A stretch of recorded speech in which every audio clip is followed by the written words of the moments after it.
আসসালামু আলাইকুম। সিলেট স্টুডিও থেকে চ্যানেল এস সিলেট নিউজে সবাইকে স্বাগত জানাচ্ছি।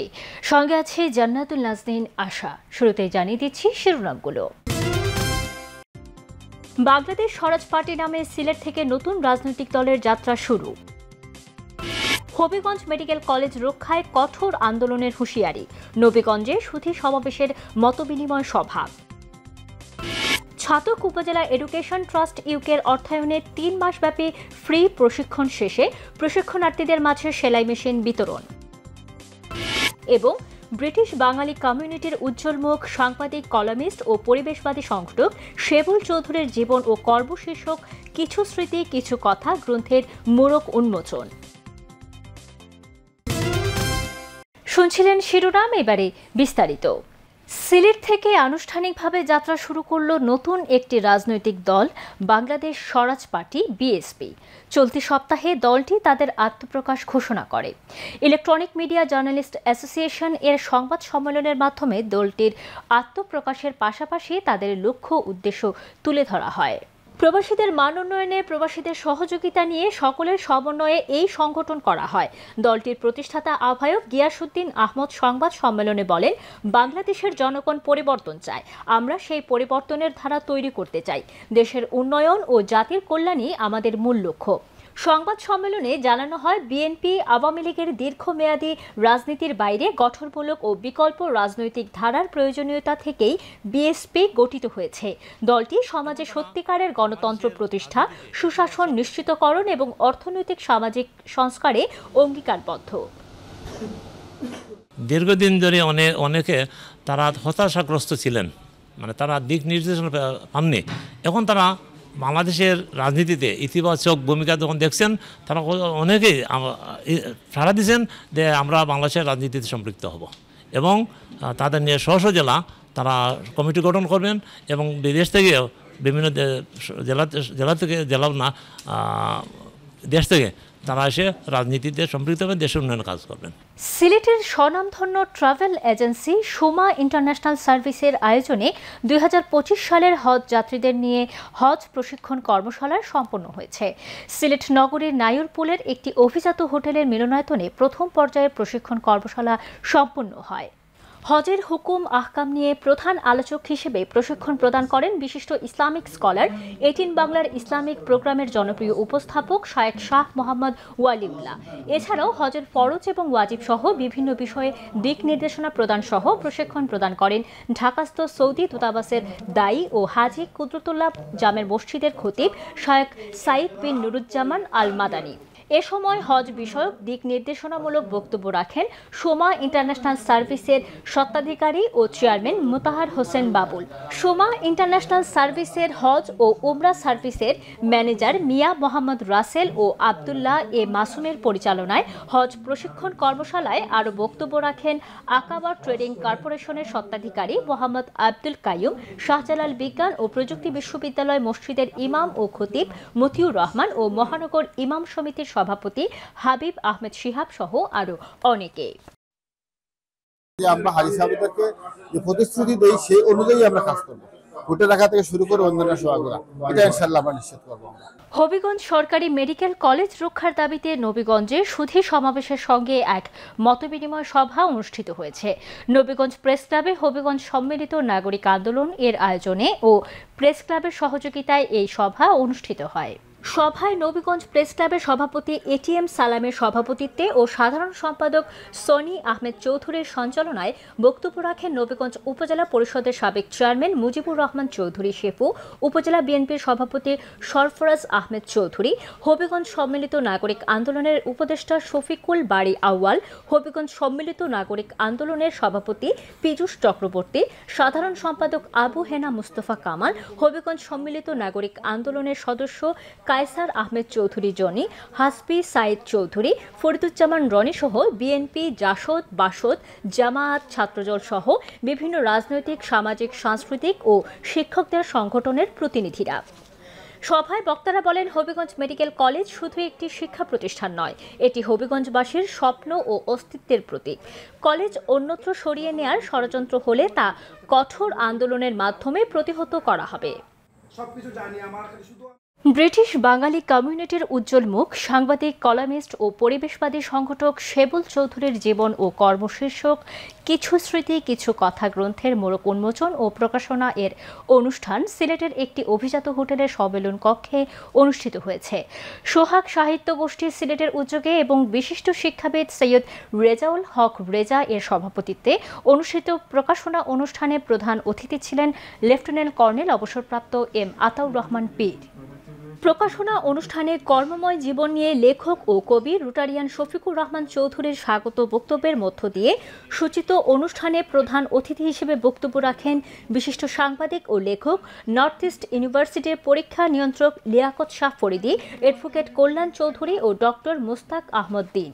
অন্যান্যদের মধ্যে বক্তব্য রাখেন ডাক্তার গিয়াসুদ্দিন আহমদ, চিন্তামণি পল্লী উন্নয়ন সংস্থার সভাপতি আব্দুল হাদি পাবেল, কবি advocate Kamal Taiyab, advocate Abdul Malik, senior সাংবাদিক এহিয়া চৌধুরী, অধ্যাপক ও কবি সানোয়ারা আক্তার চিনু, কবি আয়েশা করিম মুন্নি, কবি মাসুদা সিদ্দিকা রুহি, কবি মিজানুর রহমান চৌধুরী, বেলাল চৌধুরী, সাবেক ইউনিয়ন পরিষদ চেয়ারম্যান মুশাহিদ আলী সহ আরও অনেকে। শুভেচ্ছা বক্তব্য রাখেন ছড়াকার ও ব্যাংকার শাহাদাত বক্ত শাহেদ। অনুষ্ঠানে বক্তারা বলেন, ব্রিটিশ বাঙালি কমিউনিটির উজ্জ্বল মুখ পরিবেশবাদী সংগঠক সেবুল চৌধুরী এই পৃথিবীকে দেখেছেন মনের আলো দিয়ে।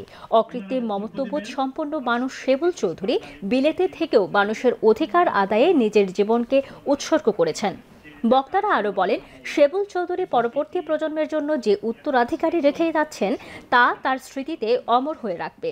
সেবুল চৌধুরীর কিছু স্মৃতি কিছু কথা গ্রন্থের রচিত বইটি যে কোনো মানুষের জীবনে পথ চলার অনুপ্রেরণা হবে, জীবন সংগ্রামে সাহস যোগাবে। দুরারোগ্য রোগে আক্রান্ত কঠিন সময় পার করছেন সেবুল চৌধুরী। পরিপূর্ণ সুস্থতার জন্য সমাজ ও মানুষের কল্যাণে সমগ্র কৃতকর্মগুলোকে কবুল করে মহান আল্লাহর কাছে দ্রুত সুস্থতা কামনা করেন বক্তারা। নিয়ে নিচ্ছি ছোট্ট একটি বিরতি, ফিরে এসে যা থাকছে। ছাতক উপজেলা এডুকেশন ট্রাস্ট ইউকের অর্থায়নে 3 মাসব্যাপী ফ্রি প্রশিক্ষণ শেষে প্রশিক্ষণার্থীদের মাঝে সেলাই মেশিন বিতরণ এবং ব্রিটিশ বাঙালি কমিউনিটির উজ্জ্বল মুখ সাংবাদিক, কলামিস্ট ও পরিবেশবাদী সংগঠক সেবুল চৌধুরীর জীবন ও কর্ম শীর্ষক কিছু স্মৃতি কিছু কথা গ্রন্থের মোড়ক উন্মোচন।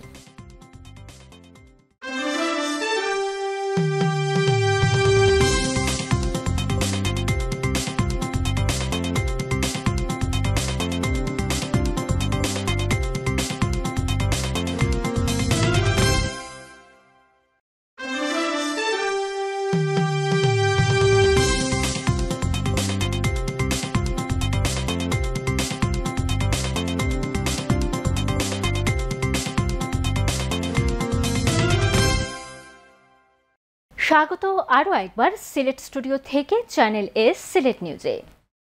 ছাতক উপজেলা এডুকেশন ট্রাস্ট ইউকের অর্থায়নে নারীদের দক্ষতা উন্নয়ন এবং আর্থিক স্বনির্ভরতা ও আত্মনির্ভরশীলতা হিসেবে গড়ে তোলার লক্ষ্যে 3 মাসব্যাপী ফ্রি প্রশিক্ষণ শেষে প্রশিক্ষণার্থীদের মাঝে সেলাই মেশিন ও সনদ প্রদান করা হয়েছে। আমাদের ছাতক প্রতিনিধি মোহাম্মদ রাজ উদ্দিনের তথ্য ও ভিডিও চিত্রে বিস্তারিত দেখুন ডেস্ক রিপোর্ট। ছাতক উপজেলার সিংচাপৈর ইউনিয়নের সিরাজগঞ্জ বাজারে প্রশিক্ষণ কেন্দ্র পরিদর্শন করেন ছাতক উপজেলা এডুকেশন ট্রাস্ট ইউকের প্রতিনিধিরা। তারা প্রশিক্ষণার্থীদের সেলাই কার্যক্রম দেখে সন্তোষ প্রকাশ করেন। এগুলো দেখে মুগ্ধ। আমি অনেক উৎসাহের সাথে বলতে চাই যে আমরা এই ধরনের আরও কয়েকটা সেন্টার করা লাগবে। অ্যাটলিস্ট নেক্সট ইয়ার আমি চাই 2-3টা সেন্টার করব। আমরা 7টা ইউনিয়নের 7টা সেন্টার করবই আমরা। 3 মাসের প্রশিক্ষণ শেষে 30 জন বেকার নারী সেলাই মেশিন ও সনদ পেয়ে তাদের পরিবারে সহায়তা করতে পারবেন এই আশাবাদ ব্যক্ত করে ট্রাস্টের উদ্যোক্তাদের প্রতি ধন্যবাদ ও কৃতজ্ঞতা জ্ঞাপন করেন।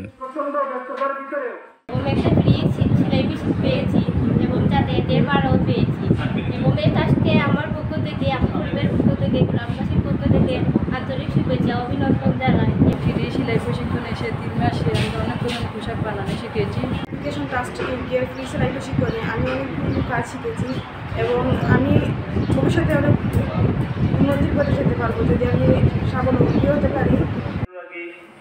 সুদূর প্রবাসে থেকেও এলাকার গরিব বেকার নারীদের স্বাবলম্বী করে গড়ে তোলার জন্য ট্রাস্টের এই মহতী উদ্যোগকে সাধুবাদ জানিয়েছেন এলাকাবাসী। ছাতক উপজেলা এডুকেশন ট্রাস্টের এই যুগান্তকারী উদ্যোগকে স্বাগত জানাই এই ট্রাস্টের সাথে যারা সম্পৃক্ত রয়েছেন প্রত্যেককে আমরা সাতকবাসীর পক্ষ থেকে আমরা আন্তরিক অভিনন্দন এবং কৃতজ্ঞতা জ্ঞাপন করছি। এরা হয়তো বিদেশ চাইয়া আমি আশা করি ইনশাআল্লাহ তাদের কাজ সফল হবে। সেলাই মেশিন বিতরণ উপলক্ষে এক আলোচনা সভায় আনম ওয়াহিদ কোনা মিয়ার সভাপতিত্বে ও প্রশিক্ষণ কোঅর্ডিনেটর আলাস উদ্দিনের পরিচালনায় অনুষ্ঠানে প্রধান অতিথি হিসেবে বক্তব্য রাখেন ট্রাস্টের চেয়ারম্যান বিশিষ্ট শিল্পপতি যুক্তরাজ্য প্রবাসী হাজী জামাল উদ্দিন মুকদ্দুস। বিশেষ অতিথির বক্তব্য রাখেন ছাতক সমিতি সিলেটের সাধারণ সম্পাদক Sadikur Rahman Sadik, Dabirul Islam Dabir, ATM Tarek, course coordinator Mohammad Nazrul Islam, প্রশিক্ষক মুসাম্মদ সাইদা বেগম, মুসাম্মদ রুজিনা বেগম, প্রশিক্ষণার্থী সুজিনা বেগম, মাসুদ আলম ও Maidul Islam. Moniuddin Manju, channels news desk. কয়েকদিন ধরে মৌলভীবাজারের উপর দিয়ে বইছে মৃদু তাপদাহ। এ অবস্থায় ক্ষতির মুখে পড়েছে চা শিল্প। বড় হচ্ছে না চায়ের কুড়ি, আর সারাদিন রোদে পড়ে পাতা তুলেও দৈনিক 178 টাকা মজুরির জন্য নির্ধারিত 24 কেজি পাতা উঠাতে পারছেন না চা শ্রমিকরা। মৌলভীবাজার প্রতিনিধি বিকুল চক্রবর্তীর তথ্য ও ছবিতে বিস্তারিত দেখুন ডেস্ক রিপোর্ট। গত কয়েকদিন ধরে মৌলভীবাজারের তাপমাত্রা উঠানামা করছে 36 ডিগ্রি থেকে 38 ডিগ্রিতে। এই অবস্থায় চা বাগানের শ্রমিকরা প্রচণ্ড রোদে কাজ করতে গিয়ে অনেকে অসুস্থ হয়ে পড়ছেন। তবুও জীবনের তাগিদে থেমে নেই পাতা চয়ন। টপটপায়া ঘাম চুইতে আছে তো রোদ্রে, দুইবার মানে পানি খায় রেস্ট নিছি, তারপরও কাজ করা লাগে। কাজ না করলে তো আমরা হাজিরি পাইব না। মাথার উপরে রোদ, কি করবো, এখন কাজ করতে হবো। সরকারি কাজ আছে, না করলে আমরা খানি কে দিব, কেমনে চলবো। আগে যখন গরম ছিল না তখন আমাদের একবার বা দুইবারে হয়ে যেত। এখন গরমের কারণে আমাদের প্রায় 6-7 বার পানি লাগে, কিন্তু বাগানে পানির সুবিধা কম। এদিকে তাপদাহের কারণে আসছে না চা গাছে নতুন পাতা। এই সময়ে যেখানে প্রতিদিন 30 থেকে 40 কেজি চা পাতা তুলতেন শ্রমিকরা, এখন তারা তুলেন 16 থেকে 18 কেজি। আমরা তো 24 কেজি হাজিরি, এই গরমে কোনো দিন 18 কেজি, কোনো দিন 20 কেজি এইভাবে তুলি। হাজিরি পুরাইতে খুব কষ্ট হয়। 18-19 কেজি পাতি দিই। যেখানে আমরা 1 মণ পাতি উঠাইতাম সেখানে আমরা 18-19 কেজি এখন পাতি উঠাই। এই যে গরমে পাতা হয় না, পাতা জ্বলি যায়। বিভিন্ন সেকশনে মরে যাচ্ছে চা গাছ, কোথাও দেয়া হচ্ছে বিকল্প ব্যবস্থায় ইরিগেশন। খরা এমন খরা হয়েছে যে এই চা বাগানগুলা, এই চারা গাছগুলা আর পাতা গজাইতেছে না। এই চারা গাছ বলতে গেলে এটা মরে গেছে, আস্থা নম্বরে এইরকমই আছে প্রত্যেক সেকশনে। আবহাওয়া অফিস জানিয়েছে এখন মৃদু তাপদাহ চলছে। এই অবস্থা কয়েকদিন থাকবে, আর এই তাপমাত্রা অব্যাহত থাকলে সকাল 10টা থেকে দুপুর 2টা পর্যন্ত রোদে বের না হওয়াই ভালো, জানালেন চিকিৎসকরা। গত কয়েকদিন থেকে শ্রীমঙ্গলের সর্বোচ্চ তাপমাত্রা 35 থেকে 38 ডিগ্রি সেলসিয়াসের মধ্যে ওঠানামা করতেছে। আজকে বিকেল 3টায় সর্বোচ্চ তাপমাত্রা রেকর্ড করা হয়েছে 37.7 ডিগ্রি সেলসিয়াস। যে আমাদের রোগাক্রান্ত ব্যক্তি, বয়োজ্যেষ্ঠ ব্যক্তি, গর্ভবতী মহিলা এবং শিশু, তারা যেন এই গরমের প্রকোপ থেকে তাদেরকে আমরা যথাসাধ্য চেষ্টা করব দূরে রাখার জন্য। এটা আমাদের একটি সামাজিক বা পারিবারিক দায়িত্ব। এই অবস্থায় ছায়ায় থেকে কাজ করা ও প্রচুর পরিমাণে পানি এবং তরল পদার্থ পান করার পরামর্শ চিকিৎসকদের। Moinuddin Manju, channels news desk. কবিগুরু রবীন্দ্রনাথ ঠাকুরের 164তম জন্মবার্ষিকী উপলক্ষে সিলেট জেলা শিল্পকলার আয়োজনে বিভিন্ন অনুষ্ঠান মালার মধ্যে ছিল নৃত্যানুষ্ঠান, সঙ্গীতানুষ্ঠান ও আবৃত্তি এবং রবীন্দ্র আলোচনা। সিলেট শিল্পকলা একাডেমির অতিরিক্ত দায়িত্বপ্রাপ্ত কালচারাল অফিসার জ্যোতি সিনহার সভাপতিত্বে সংক্ষিপ্ত রবীন্দ্র আলোচনায় বক্তব্য রাখেন বাংলাদেশ শিল্পকলা একাডেমি পরিষদের বিভাগীয় পরিষদ সদস্য শামসুল বাসিত শেরু, সিনিয়র সহকারী কমিশনার মেরিনা দেবনাথ, সাংস্কৃতিক ব্যক্তিত্ব নীলাঞ্জন দাস টুকু ও সিলেট শিল্পকলার নৃত্য বিভাগের প্রশিক্ষক সিনিয়া সাহা ঝুমা। সিলেট বিভাগের প্রত্যন্ত অঞ্চলের খবর জানতে চোখ রাখুন চ্যানেল এস এর পর্দায়। এতক্ষণ আমাদের সঙ্গে থাকার জন্য ধন্যবাদ। আল্লাহ হাফেজ।